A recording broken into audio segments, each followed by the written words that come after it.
មុនសម័យអង្គឌួងនេះយើងការ7 យប់ 7 ថ្ងៃនោះក្រោយសម័យអង្គឌួងយើងការ3 យប់ 3 ថ្ងៃជំនាន់ដូនតាយើងចាស់ហ្នឹងសើ3 យប់ហ្នឹងយាយអាយុចាប់ពី189អីនេះគាត់ការសើជំនាន់គាត់សើតែ3 យប់ហើយបងដឹងហើយក្រោយមកនេះយើងការ2 យប់ 1 ថ្ងៃក្រោយមកយើងការ1 យប់ 1 ថ្ងៃឥឡូវនេះមិនមែន1 យប់ 1 ថ្ងៃទេមានអ្នកការដល់1 ព្រឹកទៅទៀតបងហ្នឹងតាម1 ព្រឹករួចចង់ដូចជាតិសាសន៍ដតីដែលជាតិសាសន៍ដតីគេអត់ពិបាកដូចយើងទេញោមគេអត់រៀបចំមង្គលអីធំដុំដូចយើងទេដូចនៅអាមេរិកនៅបារាំងនៅកាណាដាអីបើគេស្រឡាញ់គ្នាអញ្ចឹងគេនៅជាមួយគ្នាតាំងពីមិនតាន់ការអញ្ចឹងគេនៅរួមរស់ជាមួយគ្នាធម្មតាហើយនៅជាមួយគ្នាមើលចិត្តគ្នាប្រហែលជា1 ឆ្នាំឬ2 ឆ្នាំអ្នកខ្លះមាន15 ឆ្នាំទៅ10 ឆ្នាំនោះបើគេថានិស័យគេនឹងវាត្រូវគ្នាគេអាចរស់នៅជាមួយគ្នាបានគឺគ្រាន់តែចុះអេតាស៊ីវិលយើងហៅខ្មែរយើងច្រើននិយាយថាអេតាស៊ីវិលតាមពិតភាសាច្បាប់ហៅថាសម្បត្តិអាពាហ៍ពិពាហ៍អញ្ចឹងសម្បត្តិអាពាហ៍ពិពាហ៍ហ្នឹងយើងទៅចុះសម្បត្តិអាពាហ៍ពិពាហ៍ឬហៅថាសម្បត្តិអេតាស៊ីវិលហ្នឹងទៅឡើងពហិតែបន្តិចទៅហើយអត់ពិបាកដូចយើងទេប៉ុន្តែ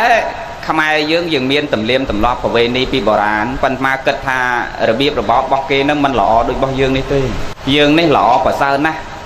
ការរៀបចំសំគមដូចនេះគឺជាកិច្ចគោរពឲ្យតម្លៃញាតិទាំងសងខាងហើយគោរពឲ្យតម្លៃខ្លួនឯងគោរពឲ្យតម្លៃម្ដាយឪពុកទាំងសងខាងយើងមិនអាចដូចជាតិសាសន៍ដទៃទេវប្បធម៌ប្រពៃណីទំនៀមទម្លាប់អក្សរសាស្ត្រភាសាអរិយធម៌វប្បធម៌របស់យើងនេះមានយូរលង់ណាស់ដែលយើងនាំគ្នាគោរពបដិបត្តិប្រតិបត្តិទៅហើយឃើញថាទំនៀមទម្លាប់របស់យើងពិតជាល្អប្រសើរដែលជាតិសាសន៍ដទៃមកយកប្រពន្ធខ្មែរម្ដងវាទៅសើពីអរិយធម៌វប្បធម៌របស់យើងវាថាអស្ចារ្យណាស់តាំងពីវាកើតមកវាមិនដែលបានរៀបចំស្លៀកពាក់ដូចស្ដេចដូចទេវតាអញ្ចឹងទេវាថាអញ្ចឹងណាអាត្មាជួបបរទេសវាការមួយនោះវានិយាយភាសាអង់គ្លេសប្រាប់យើងថាវាបានមកការជាមួយស្ត្រីខ្មែរនេះ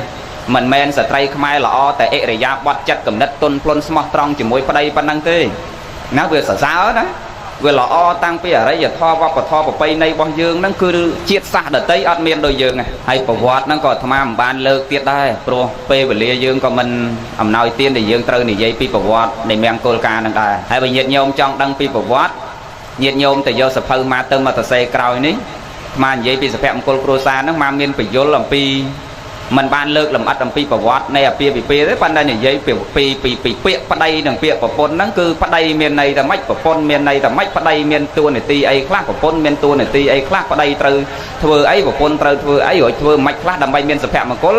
និយាយរួមសភៅមួយក្បាលគឺនិយាយទៅពីរឿងប្តីប្រពន្ធហ្នឹងប្រហែលជាចុងខែ11បោះហើយញោមនៅរោងពុំគីមឡុងនេះបោះចិត្ត 30,000 ក្បាលដែរចែកតាំងសភៅធម៌អប់រំចិត្តផងទុកចែកថ្ងៃបុណ្យឆ្លងផ្លូវចែកទានដល់ជនពិការខែ3នេះថ្ងៃទី20ក៏ហើយអញ្ជើញបងធានីទៅដែរក៏បកែធរហើយគាត់និយាយមកចេះចង់ស្ដាប់សម្លេងគាត់វាព្រោះហើយបើសម្លេងអាត្មានោះវាមិនកើតក៏ហ្នឹងហើយយើងនិយាយរឿងយើងនេះពាក្យតាស្វាមីនិងភរិយាណាបងអូនកាន់ដៃគ្នាហ្នឹងយើងយល់ពាក្យស្វាមីនិងភរិយាហើយនៅក៏ព្រោះចាប់ពីស្អែកទៅយើងបានពាក្យហ្នឹងហើយណាយើងពីរអ្នកប្តីប្រពន្ធហ្នឹងគឺបានពាក្យហ្នឹងគឺប្អូនទាំងពីរអ្នកហ្នឹងមិនមែនយើងទេអាអត់ទេក៏ប្អូនទាំងពីរហ្នឹងគឺយើងបានពាក្យហ្នឹងបានពាក្យស្វាមីនិងភរិយាហ្នឹងតើស្វាមីហ្នឹងមានន័យថាម៉េចដែលយើងមានតួនាទីជាប្តីគេហ្នឹងតើពាក្យថាប្តីហ្នឹងមានន័យថាម៉េចពាក្យថាស្វាមីមានន័យថាម៉េចហើយយើងជាភរិយាហ្នឹងតើភរិយាមានន័យថាម៉េចយើងជាប្រពន្ធហ្នឹងមានន័យថាយ៉ាងម៉េចតិចអត់ដឹងខ្លួនយើងណាមើលសួរម៉ាត់មើលស្វាមីមានន័យថាម៉េចស្វាមីអញហើយប៉ាកូនចង់បានប្រពន្ធហើយតែស្វាមីមិនដឹងមានន័យថាម៉េចប្តីហ្នឹងក៏ហ្នឹងហើយចុះភរិយានេះយើងទៅជាប្រពន្ធគេភរិយាមានន័យថាម៉េចហ៎កូនស្រីអត់ដឹងទេណាស្វាមីនិងស្វាមីនឹងជាភាសាសំស្ក្រឹតមកពីពាក្យសាមិនិភាសាសំស្ក្រឹតណាបើភាសាបាលីថាសាមីបើខ្មែរយើងមានន័យថាប្តីឬម្ចាស់យកន័យខ្លីឲ្យស្រួលស្ដាប់ណាស្វាមីហ្នឹងមកពីពាក្យស្វាមិនិភាសាសំស្ក្រឹតភាសាបាលីថាសាមីភាសាខ្មែរប្រែមកថាម្ចាស់ឬប្តីដែលមានសិទ្ធិឃុំក្រងថែរក្សាការពារផ្ដល់ភាពកក់ក្ដៅនិងផ្ដល់សុភមង្គលអ្វីគ្រប់យ៉ាងដល់ស្ត្រីជាភរិយាដែលជាអ្នកនៅក្រោមការគ្រប់គ្រងរបស់យើងប៉ុន្តែបងអូនស្ដាប់ឲ្យតន់ណាមិនមានន័យទេលោកទេសថាស្វាមីជាម្ចាស់ ហើយចឹងអញជាម្ចាស់លើភរិយាបែបជាខ្ញុំឯងមែនទេយើងជាម្ចាស់ក្នុងទីនេះមានន័យផ្សេងបងអូនខ្លះមិនមែនស្ដាប់លោកហើយយល់ថាអញ្ចឹងទេប៉ុន្តែជួនកាលអាត្មាមើលតថភាពនៃការរស់នៅក្នុងសង្គមបច្ចុប្បន្នហ្នឹងរបៀបអញ្ចឹងមែនប្តីប្រពន្ធគេឥឡូវនេះណាដោយតែប្តីឡើងជាអុកញ៉ាឡើងជាឯកឧត្តមលេងមកពីធ្វើការវិញសម្ដីសម្ដៅអិរិយាបថគ្មានទុនភ្លុនដាក់ប្រពន្ធដាក់កូននៅគំរោះគំរើយអ្នកខ្លះនិយាយខ្លះណាបងហ្នឹងហើយមកដល់ផ្ទះវិញស្ដីថាបន្ទោសប្រពន្ធនឹងចាត់ទុកប្រពន្ធដូចទាស័កចឹងចាត់ទុកប្រពន្ធនឹងដូចទាស័កអញ្ចឹងយើងជាម្ចាស់មិនមែនម្ចាស់ក្នុងន័យអញ្ចឹងទេតិចទៀតយើងយល់តើយើងជាម្ចាស់នឹងម្ចាស់របៀបម៉េចបងអញ្ចឹងស្វាមីនឹងមកពីពាក្យភាសាសំស្ក្រឹតថាស្វាមិនិភរិយាក៏ជាភាសាបាលីសំស្ក្រឹតដែរភាសាសំស្ក្រឹតថាភយាណាភយានឹងមានន័យថាអ្នកដែលជាស្ត្រីដែលផ្ដល់នៅតម្លៃដល់ស្វាមីអញ្ចឹងគេសង្កត់ធ្ងន់ទៅលើការផ្ដល់តម្លៃអញ្ចឹងយើងដឹងហើយតើផ្ដល់តម្លៃរបៀបម៉េចគឺសំខាន់នៅលើអិរិយាបថចិត្តគំនិតយើងជាស្ត្រីណាស្វាមីមានតួនាទីក្នុងការផ្ដល់អ្វីគ្រប់យ៉ាងឲ្យយើង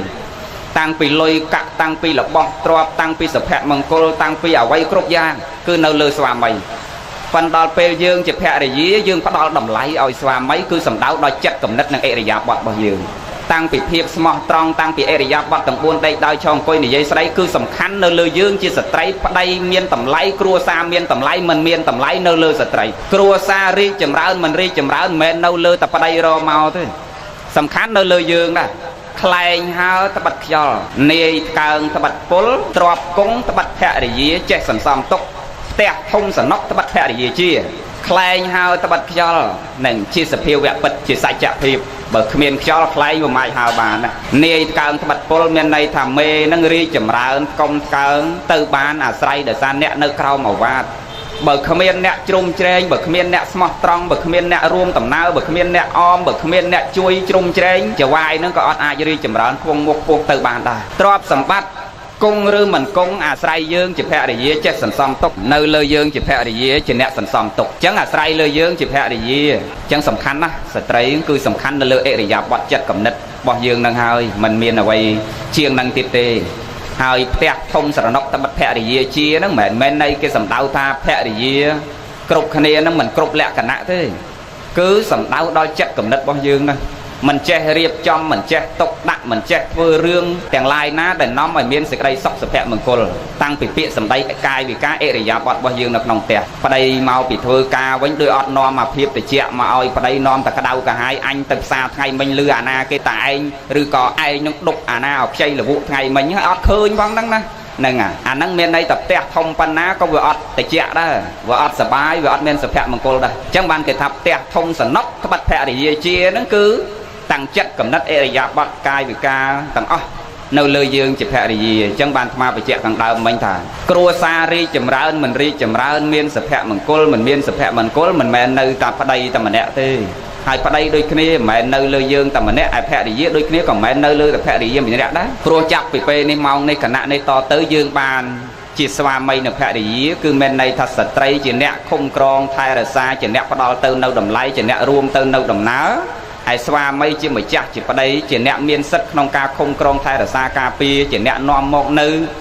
អ្វីគ្រប់យ៉ាងមកដល់គ្រួសារប្រពន្ធកូនបើដូច្នេះយើងត្រូវរួមគ្នានឹងមិនអាចចម្រើនទៅបានតែម្នាក់ទេតើរួមគ្នាបងអ្វីនៅលើយើងទាំងពីរនាក់អញ្ចឹងបានជារបស់លើលោកហ្នឹងគឺត្រូវមានពីរទាំងអស់អត់អាចមានតែមួយទេសំបីតែដៃយើងក៏ត្រូវមានពីរភ្នែកយើងក៏ពីរច្រមុះយើងក៏ពីរធ្មេញយើងលើក្រោមពីរអ្វីក៏ពីរដែរបងគេចង់សម្ដៅថាមិនអាចរស់នៅតែឯងឬក៏មិនអាចធ្វើអីតែឯងកើតទេដូចប្អូនចាប់ពីម៉ោងហ្នឹងពេលហ្នឹងតទៅធ្វើអីគឺត្រូវព្រមគ្នាចឹងតែមកគឺទាំងពីរអ្នកទាំងសុខឆន្ទៈទាំងចិត្តទាំងកំណត់ទាំងពាក្យសម្ដីកាយវិការគឺត្រូវយល់ពីគ្នាគ្មាននរណាយល់ជាងប្តីប្រពន្ធយើងចាប់ពីថ្ងៃហ្នឹងទៅបានសេចក្តីសុខដាប់តនេះបងប្រុសហ្នឹងត្រូវព្រមព្រៀងគ្នាហើយយល់គ្នាមិនមាននរណាយល់ជាងប្តីប្រពន្ធយើងទៀតទេហើយសុខទុក្ខក៏គ្មានអ្នកដតីណាមកឲ្យសុខឲ្យទុកយើងដែរអញ្ចឹងបានចាស់បុរាណចេះតែប្រាំយើងថាកុំនាំភ្លើងក្រៅចូលក្នុងផ្ទះឲ្យនាំអាក្តៅកាហាយពីក្នុងផ្ទះយកទៅចោលនៅក្រៅហើយនាំអាត្រជាក់ពីក្រៅចូលក្នុងផ្ទះអញ្ចឹងកុំទុកចិត្តអ្នកដតីណាក្រៅអំពីប្តីប្រពន្ធយើងតាមពាក្យសម្ដីគេថាក្តីតាមរឿងផ្សេងដែលកើតឡើងមកដល់ខ្លួនយើងក្តីត្រូវរស់នៅដោយការអត់ឱនសន្តោស សង្គ្រោះទើបយើងមានសេចក្តីសុខសុភមង្គលប្តីប្រពន្ធរស់នៅជាមួយគ្នាមានសេចក្តីសុខប្អូនប្រកាន់ចិត្តតែប៉ុណ្ណេះពេលណាមានបញ្ហាប្អូនប្រុសពេលណាមានបញ្ហាប្អូនត្រូវចាត់ទុកប្រពន្ធយើងដូចជាប្អូនស្រីដែលត្រូវទូមានត្រូវសន្តោសហើយរស់នៅប្រចាំថ្ងៃនៅក្នុងផ្ទះត្រូវគោរពឲ្យតម្លៃគាត់ដូចជាម្ដាយហើយចេញទៅក្រៅត្រូវបំពេញមុខគាត់ក្នុងនាមជាភរិយាពេញមុខអូនចាំតែ3ប៉ុណ្ណឹងពេលមានបញ្ហាចាត់ទុកប្រពន្ធដូចប្អូនស្រីយើងនៅផ្ទះប្អូនយើងខុសត្រូវអីយើងអត់ដែលមាត់ដែលកទេប្រាប់ប្អូនដោយល្អអញ្ចឹងយើងចាត់ទុកប្រពន្ធយើងពេលគាត់មានកំហុសចាត់ទុកគាត់ដូចប្អូនស្រីហើយគោរពឲ្យតម្លៃគាត់ទាំងពាក្យសម្ដីកាយវិការអត់មានខុសដៃយកដៃខុសជើងយកជើងមាត់ជេរបចោដៀលខ្មាស់ប្រពន្ធអ្នកខ្លះដូចអ្នកខ្លះអាហ្នឹងយើងមិនចាត់ទុកមិនគោរពគាត់ដូចម្ដាយយើងត្រូវគោរពគាត់ដូចម្ដាយអញ្ចឹងហើយស្មោះត្រង់នឹងឲ្យតម្លៃគាត់ក្នុងភាពជាភរិយាពេញមុខបន្តិចទៀតយើងយល់ពាក្យហ្នឹងឯភរិយាដូចគ្នាអញ្ចឹងពេលប្តីមានបញ្ហាពេលប្តីមានកំហុសខុសនឹងមុខយើងឃើញនឹងក៏ដោយក៏ត្រូវសន្តោសគាត់ចាត់ទុកគាត់ដូចជាបងប្រុសឬប្អូនប្រុសហើយគោរពគាត់ដូចជាឪពុកឲ្យតម្លៃគាត់ស្មោះត្រង់គាត់ក្នុងនាមជាស្វាមីពេញមុខដូចគ្នាអ្នកទាំងពីរបើមានអានឹងក្នុងខ្លួនយើងរស់នៅសុខសន្តោសសង្គ្រោះលើកលែងអធ្យាស្រ័យពេលភរិយាយើងខុសដោយពាក្យសម្ដីកាយវិការចាត់ទុកគាត់ដូចប្អូនស្រីយើងដែលយើងត្រូវលើកលែងត្រូវសន្តោសត្រូវសង្គ្រោះត្រូវអធ្យាស្រ័យត្រូវណែនាំព្រោះយើងជាស្វាមីនឹងជាបង្គោលនៃគ្រួសារណាបងភរិយាគាត់លះបង់ម្ដាយលះបង់ឪពុក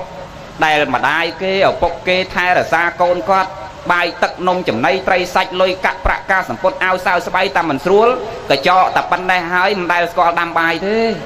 នឹងម្ដាយថែរក្សាយកចិត្តទុកដាក់បន្លែប្រការនៅលើម្ដាយគេទាំងអស់ណាទឹកក្តៅទឹកត្រជាក់នៅលើម្ដាយទាំងអស់ថ្នាក់ថ្នមថែរក្សាកូនស្រីគាត់ណាបើដូច្នេះគេសុខចិត្តលះបង់ភាពកក់ក្តៅក្នុងគ្រួសាររបស់គាត់លះបង់ម្ដាយគាត់លះបង់ឪពុកគាត់លះបង់ប្អូនប្រុសប្អូនស្រីជាទីស្រឡាញ់របស់គាត់លះបង់ភាពកក់ក្តៅនៅក្នុងគ្រួសាររបស់គាត់ផ្ញើចិត្តផ្ញើកាយនៅលើយើងជាស្វាមីដោយគិតថាមុននឹងចោះចេញចាកទៅព្រមរៀបអាពាហ៍ពិពាហ៍ជាមួយយើងមុននឹងសម្រេចចិត្តនេះគឺជឿជាក់មុតមមថាប្តីនឹងផ្ដល់សុភមង្គលនិងភាពកក់ក្តៅឲ្យគាត់គ្រប់យ៉ាងមែនទេបងស្រីមុននឹងសម្រេចចិត្តយើងជឿជាក់អត់ទេជឿហ្នឹងហើយមិនតែស្គាល់គ្នាទេម៉េងលោនោះមកជឿមិនម្ដាយឪពុករៀបចំទុកដាក់តែមិនស្រួលស្គាល់គ្នាយើងតាមការងារតាមការសិក្សាអញ្ចឹងទៅណាហ្នឹងមិនមែនដូចចាស់ពីមុនគាត់ស្គាល់ដោយសារម្ដាយអត់ស្គាល់គ្នាទេអ្នកខ្លះមិនដែលឃើញមុខគ្នាផងម៉ែរៀបឲ្យដល់ថ្ងៃមកការហ្មងបងហ្នឹងប៉ុន្តែចាស់បុរាណគាត់មានទម្លាប់ចេះហេតុអីបានតែគាត់ការអត់ដែលបែកគ្នាបងមានឆ្ងល់ទេដូនតាយើងអត់ដែលមានយាយណាតាណាមួយថាឃើញយាយនឹងនៅមេម៉ាយហើយសួរថាយាយមិនបានម៉ាយយាយឯងលែងប្តីអត់ដែលមានយាយណាលែងប្តីសោះគឺមេម៉ាយដោយសារប្តីស្លាប់ទាំងអស់អត់មានយាយណាមួយមេម៉ាយដោយសារលែងប្តីទេហេតុអីបានតែចាស់បុរាណគាត់ការឲ្យអត់ដែលបែកគ្នាយើងមានឆ្ងល់ទេ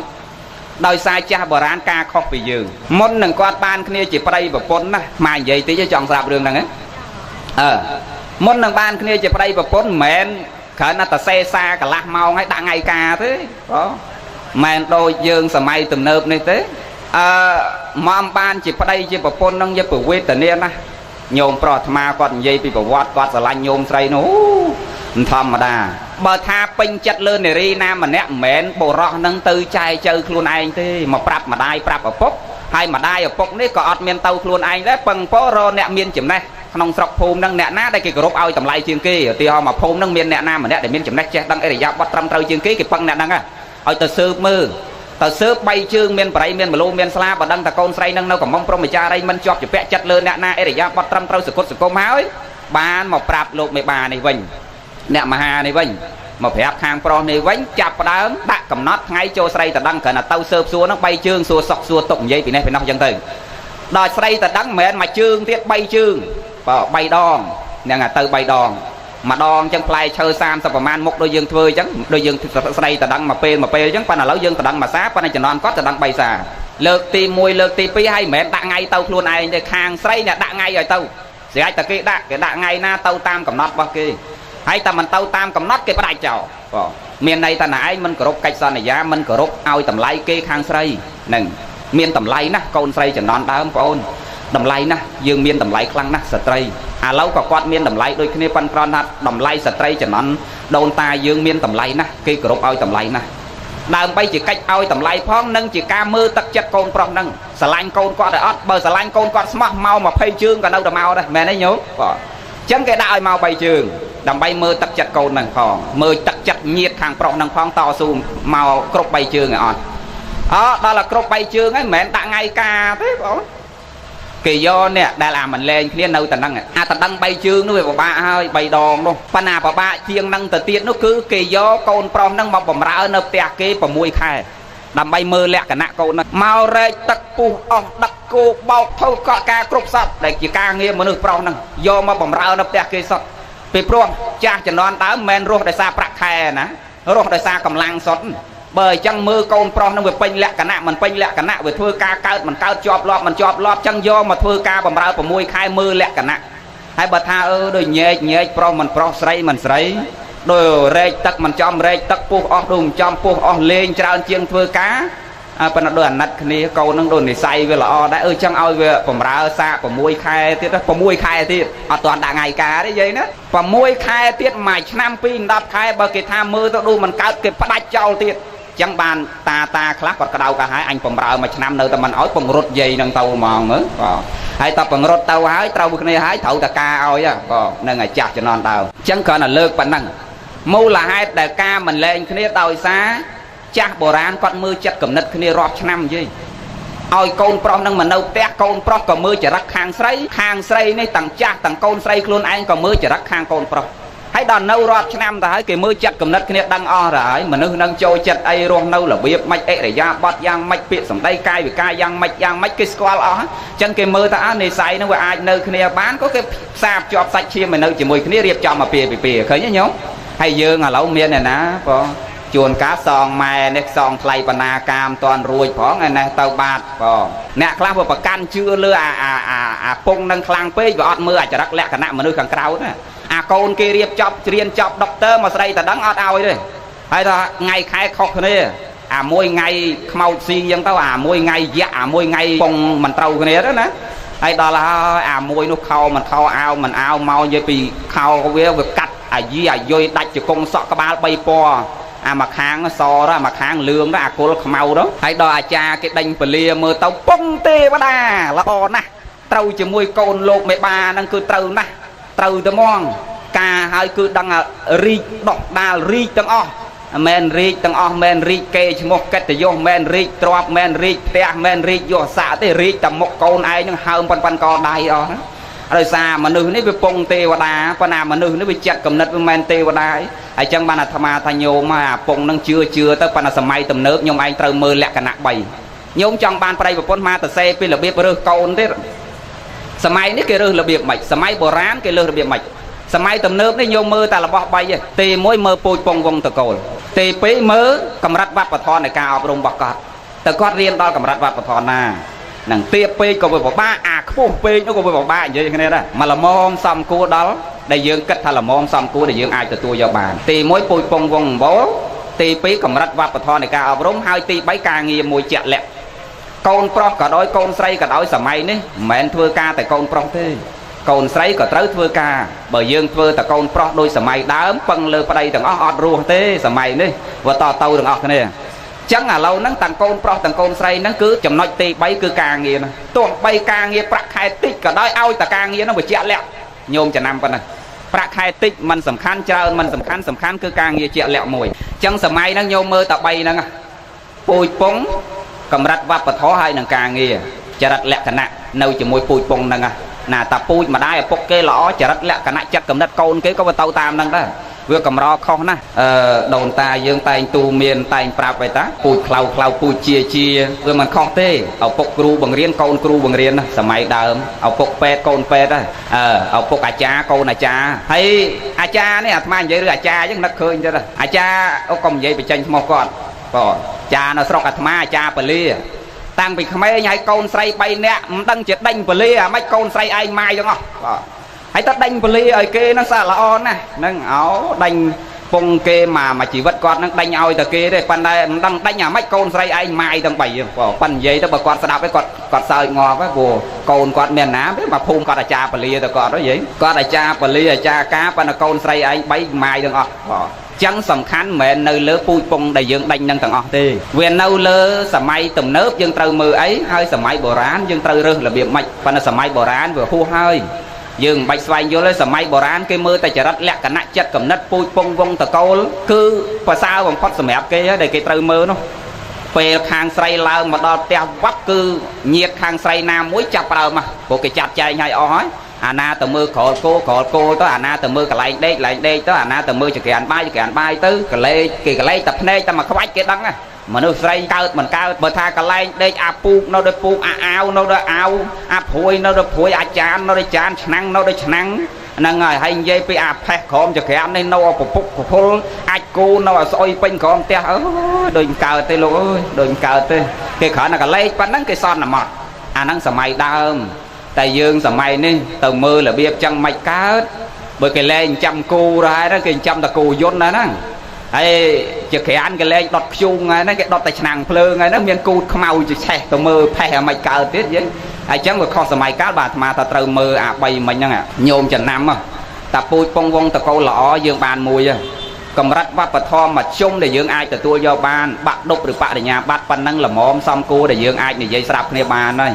hai mùi tiết ca nghe oi tầm miên ca nghe chẹo lẹ mùi tiết mà nữ năng ọt cầm nào thế tuồng bay bạc hai tách còn nữ từ dương ai và đọc đá có ở đi chầm rợn từ bàn đó nừng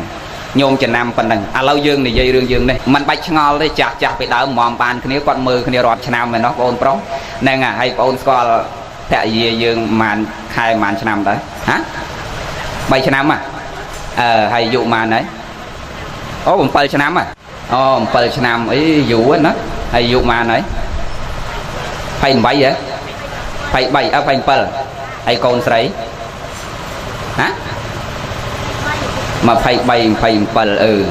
nè dương chỉ xoa mây này mà châu đường dương này mặt tiệt chọc chân dương vô tuôn để ti dương chỉ xoa mây nó bọn na bọn sấy cọt lẹt bằng phiệp cọt cái đầu nó không cùi xa bọc cọt đòi mọc bọc cô tầng cai tầng chật mà lời dương cứ cọt miên chừng nữa chưa chẹt môi thai dương đằng đòi phiệp cọt cái đầu năng sạch đầy sọc sụp hẹ mình cô lòi còn đôi chân này dương trâu thưa luôn dương ở xong đầm lại dương chỉ xoa mây bắt đầu phiệp cọ cái đầu nâng sạch đây sẵn nọc nâng phiệp ri nâng phiệp lọ và xa khang krau rồi bọ sợi trai miên châu chặt ai krau bị mê bị bạch bị cả wall bị sai co bị ao lọ bị cả bột lọ pi là bọ phẹ là nặng khang krau nó cứ sợi trai châu chặt nè nâng hai nâng ca cổ rốt ao tầm lại con nấu phiệp sầm đây cai bị ca hai nâng chất cầm nứt nâng phiệp smart trong bao dương pe khla sợi trai khla đây lọ maintain tư tay là bọ khang krau ọt sầm khăn quay đây sầm khăn nơi lư ấy nơi lư chặt vào đây này ngà ý ọt đằng thật thấu trời ấy có nơi lơ chặt dương chỉ xoa mây nơi lơ phép cọt cái đầu để dương bắt đầu lại cọt pan na để dương ai bắt đầu bàn tặng pịa sầm đây cai để ca nằm phép smart trong bao dương tờ lơ cọt miên cầm rật nà nè lục rú mơ mà đăng thế quay để đăng cứ nơi pe để dương tờ ruột nơi chỉ mùi thế này cha oi po ngày nắng con là lơ tắc chặt thế oi po dương miên sực đây sọc sực phẹ mình cô nằng riệp trong cam mà bị thi ngày đấy mẹ ngay riệp trong ngày nắng háo dương ban sực đây sọc thế cứ sầm khánh nơi pe để dương tờ ruột nơi chỉ mùi thế này đó mèn cô rừng mình mèn cô nơi pe để dương tờ nâu chỉ mùi kia ngày nó còn tại chỉ cam mà thế để dương cổ rốt ao tầm lay kia chẳng son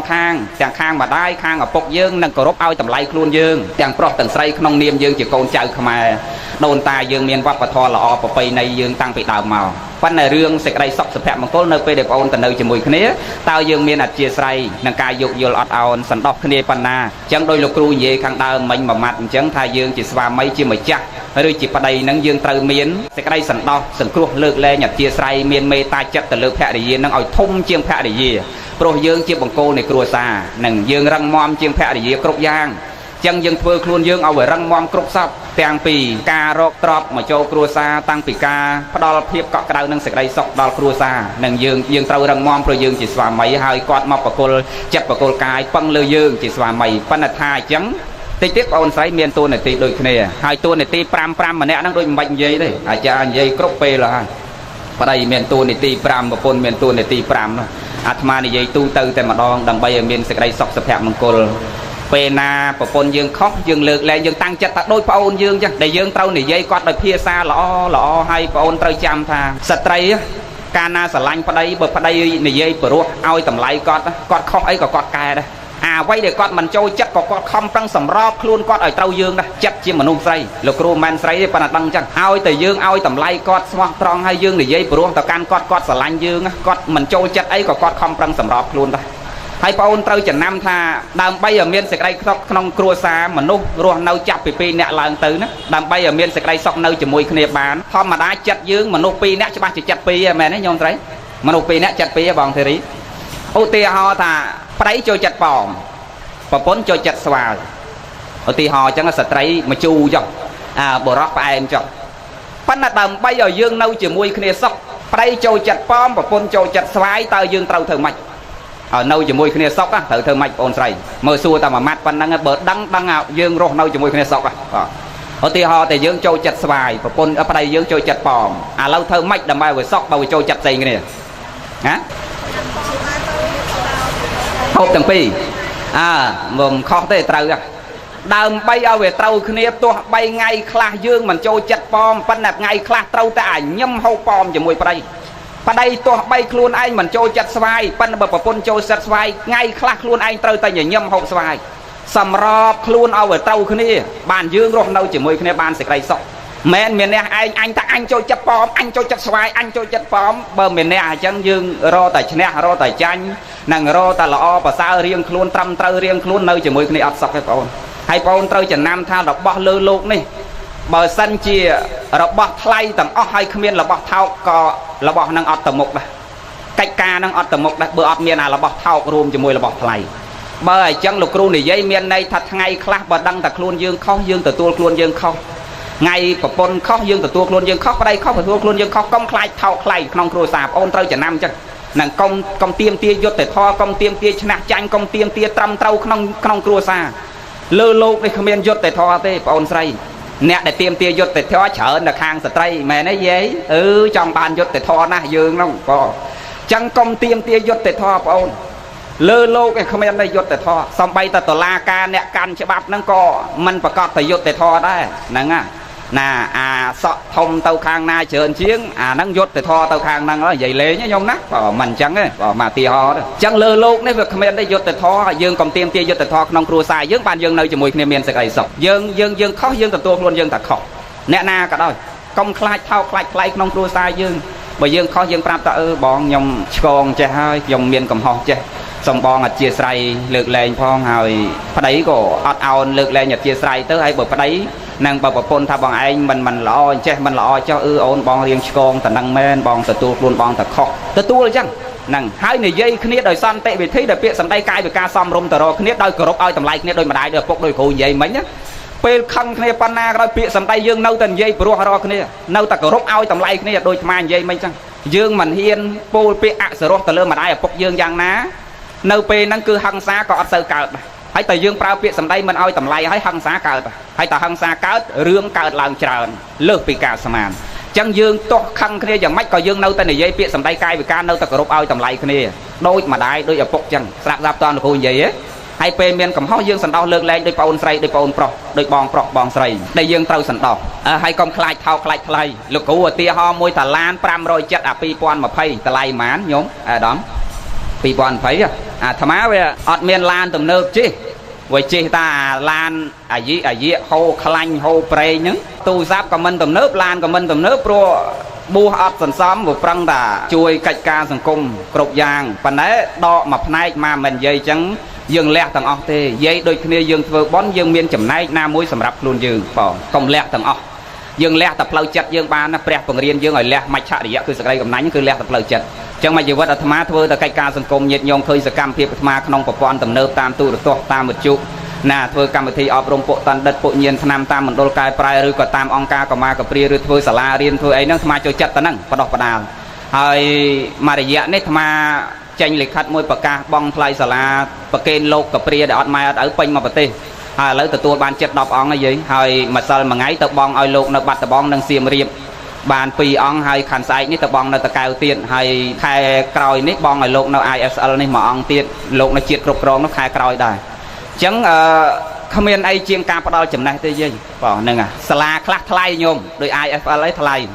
ប៉ុន្តែលោកចង់រៀននៅតែហ្នឹងអាត្មាបំពេញបំណងលោក ចឹងញាតិញោមមានកូនមានចៅណាដែលលោកបួសហើយកព្រីអត់ម្ដាយអត់ឪពុកហើយលោកប្រឡងបាក់ដប់ជាប់ចង់រៀននៅមហាវិទ្យាល័យញោមប្រាប់អាត្មាចុះធ្វើតលិខិតបញ្ជាក់មរណភាពញោមប្រុសស្រីមកអាត្មាបង់ថ្លៃសាលាប្រគេនលោកប៉ុន្តែខ្លួនឯងមិនមានទេប៉ុន្តែចិត្តនឹងវាធំបាទចិត្តនឹងវាធំឥឡូវបងបានច្រើនអង្គដែរហើយខាន់ស្អែកហ្នឹងទៅបងឲ្យលោកនៅបៀលប្រាយនៅតកៅនោះមួយទៀតហើយមួយឆ្នាំលើសោក350ឆ្នាំទី1 300ហើយឆ្នាំទី2ទី3ដូចគេឡើងរហូតតាមហ្នឹងហើយអាត្មាបងផ្ដាច់ទាំង4ឆ្នាំឲ្យលោកតែម្ដងបងឥឡូវចូលរឿងយើងនេះអញ្ចឹងពេលណាភរិយាខុសយើងសន្តោសគាត់ដូចប្អូនស្រីស្វាមីខុសសន្តោសគាត់ដូចបងប្រុសដូចបងប្រុសដូចប្អូនប្រុសហើយយើងនៅជាមួយគ្នាត្រូវអត់អោនលើកលែងអធិស្ឋានកុំខ្លាចថោកខ្លាចថ្លៃក្នុងគ្រួសារលោកគ្រូឧទាហរណ៍រឿងនេះទេបើបញ្ចូលរឿងហ្នឹងអារឿងឡានមិញឧទាហរណ៍តែ570តម្លៃ7-10ម៉ឺនអញ្ចឹងតោះលោកគ្រូមិនដឹងទេ7-10ម៉ឺនឡានហ្នឹងវាថ្លៃប៉ុន្តែវាមិនមែនប្រកាសថាមានអាថ្លៃហ្នឹងហើយវាដំណើរការណាបើបងឯងអត់ចាក់សាំង1លីត្រ4000ឲ្យវាមិនទៅមុខបើអត់មានអាសោ$5ចាក់ហ្នឹងវាមិនទៅមុខមែនទេបងបើអញ្ចឹងរបស់លើលោកនេះសភាវៈលើលោកនេះអាថ្លៃត្រូវរួមជាមួយថោកហ្មងបានវាទៅមុខបើអញ្ចឹងមនុស្សរស់នៅជាមួយគ្នាដូចគ្នាបើយើងចង់ថ្លៃទៅរៀងខ្លួននៅជាមួយគ្នាអត់សុខទេបងយល់លោកគ្រូនិយាយត្រូវតែចេះប្រទៀបខ្លួនយើងម្ដងម្នាក់លើកលែងបាត់ភ្នែកម្ខាងបើកភ្នែកម្ខាងនៅជាមួយគ្នាបានសុខដោយរឿងប៉មរឿងស្វាយមិញហ្នឹងបើឯងម្នាក់ឯងអញថាអញនៅតែប៉មអញនៅតែស្វាយអាហ្នឹងនៅជាមួយគ្នាអត់សុខទេតោះតែយើងប្រទៀបខ្លួនយើងសម្របខ្លួនយើងចេះញញឹមទទួលយកអ្វីដែលយើងមានទាំងពីរហ្នឹងឲ្យវាស្របគ្នាអាហ្នឹងបាននៅជាមួយគ្នាបានសេចក្តីសុខស្រាប់តើណាបងមួយម៉ាត់ទៀតចុះឯចុងក្រោយយើងគោរពឲ្យតម្លៃគ្នាក្នុងភាពជាស្វាមីភរិយាពេញមុខអាហ្នឹងសំខាន់ណាស់បងសុភមង្គលវាកើតនៅតែនឹងដែរកុំយើងជាប្តីទៅធ្វើការទៅផឹកស៊ីទៅជួបជុំទៅជប់លៀងទៅពិធីមង្គលការទៅការងារតូចធំអីទៅតែយើងប្រពន្ធនៅតែចក្រានបាទនៅតែចក្រាននៅតែកូនមួយថ្ងៃនៅតែឆ្នាំងនៅតែចានអានៅឆ្នាំងនៅចានមកដល់ផ្ទះសំដីសំដៅអេរិយាបថអត់ព្រោះភាសាដាក់ទៀតអាហ្នឹងសុភមង្គលអត់កើតទេដែលហៅថាបំពេញមុខភរិយាស្វាមីឲ្យពេញមុខជាប្តីជាប្រពន្ធមានន័យថាថ្ងៃណាតនេនាំប្រពន្ធដើរលេងទៅជួបជុំមិត្តភក្តិពិធីជប់លៀងឬហូបការអីហើយចឹងទៅយើងទៅចឹងគេមិនដែលឃើញប្រពន្ធគេថាអើចិនណាគេឯងបដើមកថ្ងៃមុនប្រពន្ធខ្ញុំចុះប្រពន្ធឯងក៏ស្អាតអីស្អាតម្ល៉េះគ្រាន់តែប្រពន្ធនេះលើប៉ុណ្ណឹងមកដល់ផ្ទះវិញស៊ីទាំងគុកជើងមាន់នេះផ្លូវឲ្យយើងទាំងអស់ក៏សប្បាយចិត្តណាស់អាហ្នឹងហើយគេហៅថាបំពេញមុខភរិយាស្វាមីនោះហ្នឹងហើយខ្លួនយើងជាភរិយាដូចគ្នាទៅណាមកណាទៅសើពីគុណសម្បត្តិរបស់ប្តីយើងហ្នឹងតម្លៃនៅតែហ្នឹងក៏មកឯងទៅដល់ណាទៅជុំគ្នាមិត្តភក្តិ3នាក់អាប្តីអញខ្ញុំកើតទេដើរគ្មានដៃចូលផ្ទះទេអាកូនខ្ញុំដឹងនៅតាណាអាប្រពន្ធដៃយកចិត្តទុកដាក់អាហ្នឹងក៏អត់កើតដែរតម្លៃនៅលើយើងជាស្ត្រីទៅដល់ណារៀនទៅសើពីប្តីសេរីកើតព្រោះភរិយាហ្នឹងសំខាន់ដោយលោកគ្រូនិយាយមិញប្រពន្ធនឹងប្តីធំស្រេចលើស្រីគុតគង់កិរិយាឆ្លោះហើយច្រើនខ្សត់ស្រីអត់លក្ខណៈប្តីខ្ជិលរសាក៏ដោយសាររឹកយើងជាប្រពន្ធណាម៉ោង8មិនទាន់អូសពូតចុះពីចដៅបាន3កម្មផង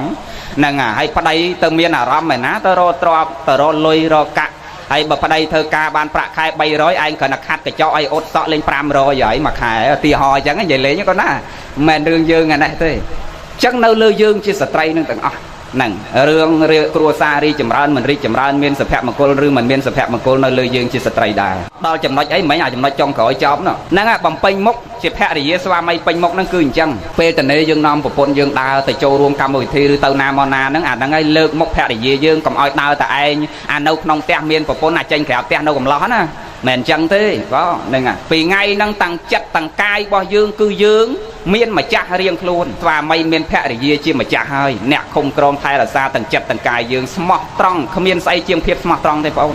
កាលណាយើងស្រឡាញ់គោរពឲ្យតម្លៃនិងស្មោះត្រង់រវាងគ្នាសេចក្តីសុខកើតណាស់ទោះបីមិនមានទ្រព្យក៏យើងមានសេចក្តីសុខដែរហើយចឹងបានជំទាវខ្លះមកយំទេទូរស័ព្ទមកសុំធរអប់រំចិត្តអីលោកគ្រូជួយនិយាយធរអីមួយម៉ាត់អូកណាសុបាយចិត្តអីចុះមិនក៏ពិបាកស្អីបើភូមិមួយគ្រឹះ3 4 10កន្លែងអ្នកបម្រើស្វែងស្ដាំខ្ញុំឯងពិបាកអីលោកគ្រូហើយបើសិនណាដូរយកអាក្រដូចពីដើមមកវិញបានកណាចង់ទៅក្រវិញហេហើយគេខំចង់មានខ្ញុំឯងចង់ក្រ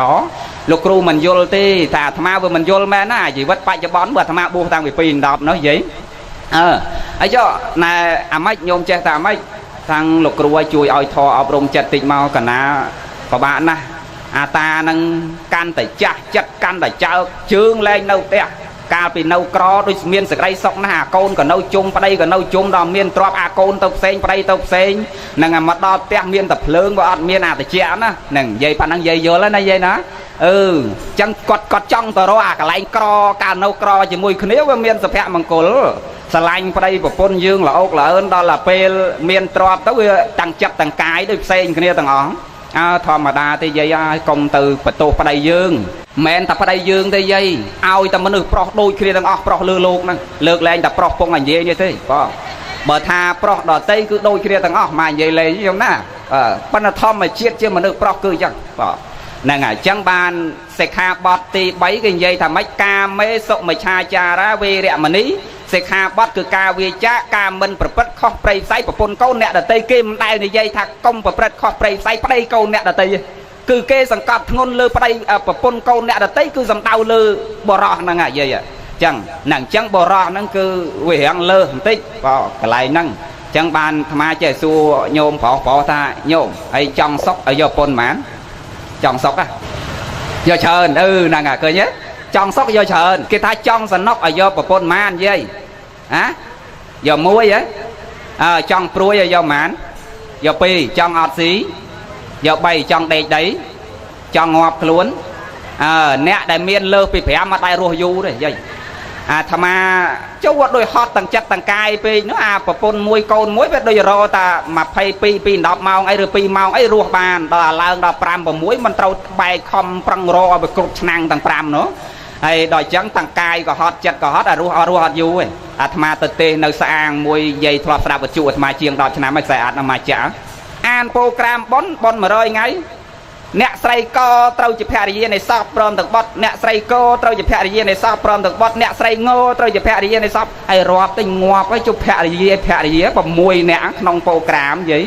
ហើយគាត់ថាហើយប្រពន្ធដើមនោះថាលោកគ្រូអាហ្នឹងភរិយាដាក់ក្នុងមជីហ្នឹងក្នុងសបុតហ្នឹងអាហ្នឹងភរិយាក្របខ័ណ្ឌហើយមានអាក្រៅក្របខ័ណ្ឌទៀតមានអាក្រៅក្របខ័ណ្ឌទៀតអើយាយហើយក៏យ៉ាងហ្នឹងអញ្ចឹងបានរស់អត់យូរហ្នឹង40ទៅចោលប្រពន្ធកូនបាត់ឃើញទេហើយអាមនុស្សអញ្ចឹងមិនដែលមានបានគេទៅខោត្រប់ដណ្ដប់ឆ្អឹងនឹងដាច់អាយីអាយុយប៉ុណ្ណាអាត្មាទៅសើស្ត្រីនេះវិញទេមិនមែនទៅសើបរោះហ្នឹងទេសតើយើងស្ត្រីហ្នឹងក៏ភ្នែកអីក៏មុតល្អមែនអាប្រុសគេល្អមកកគូកមិនគូមិនត្រូវអាត្មាទៅសើយើងឯនេះវិញទេមិនមែនទៅសើគេនោះទេគេនោះវាដឹងតែទៅតាមគេហ្នឹងហើយធម្មជាតិគេបើយើងនេះហើយមិនគួរដល់ថ្នាក់ឲ្យសួរថាចុះ6នាក់ហ្នឹងនៅជុំគ្នានៅជុំគ្នាផ្ទះមួយគ្នាងាប់ហើយចុះអាណាដេកអាណាទៅតាណាទៅយាយហើយអីមនុស្សអីក៏អាត្មានិយាយចឹងមកតោះកុំនិយាយដើមគាត់រឿងវហួរហើយប៉ុន្តែទៅទេសនាវាឃើញក្នុងប្រូក្រាមប៉ុនចឹងពេកនិយាយមកចាក់ក្នុងកញ្ជុដែរញាតិញោមឃើញស្ដាប់អាខ្សែអាចយូរហ្នឹងឃើញអាខ្សែអាចចាស់ជាង10ឆ្នាំហ្នឹងអានប្រូក្រាមទៅវាឃើញភរិយាទាំងអស់ហ្នឹងបើវាសួរហ្នឹងនិយាយណាគាត់ថាអាហ្នឹងក្នុងក្របខ័ណ្ឌវាមានអាក្រៅក្របខ័ណ្ឌនោះទៀតហ្នឹង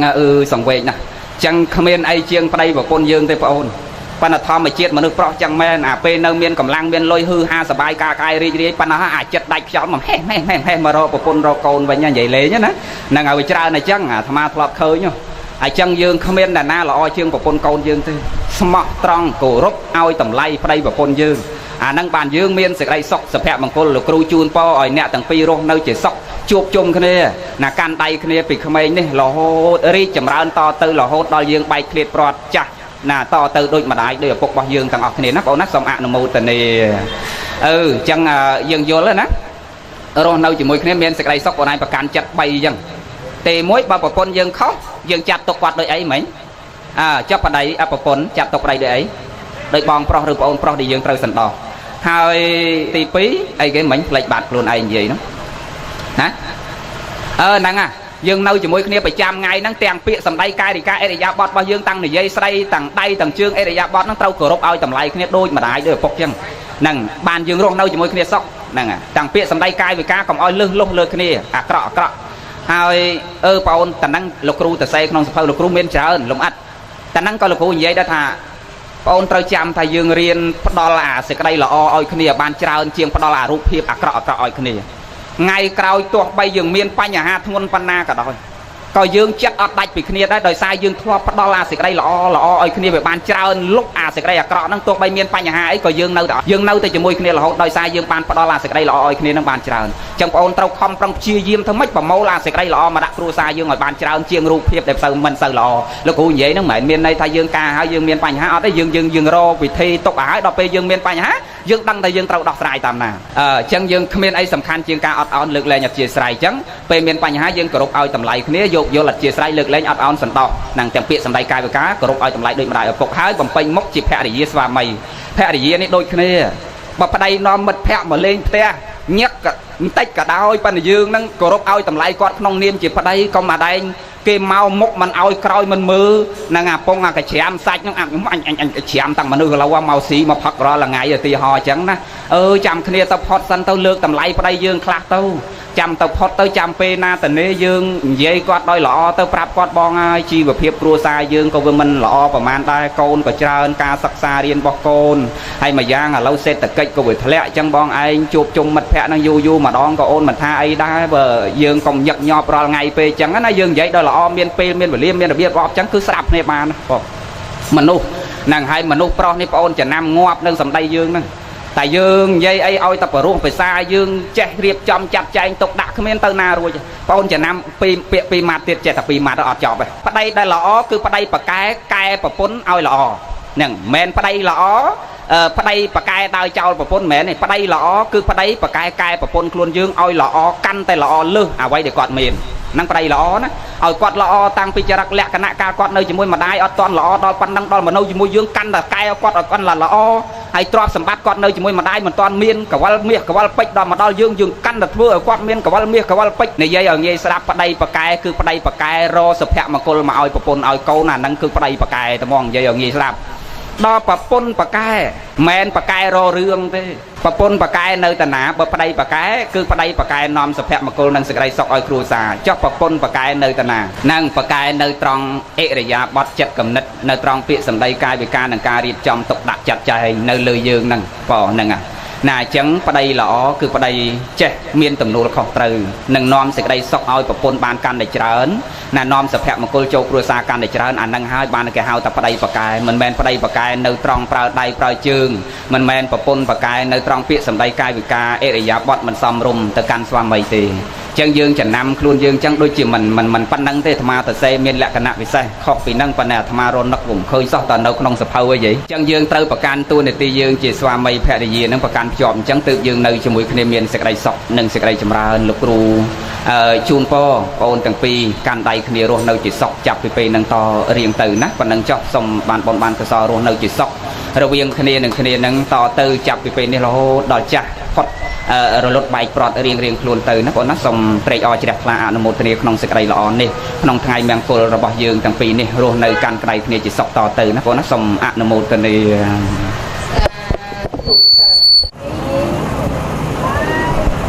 អូលោកទេជាឡើងទៅ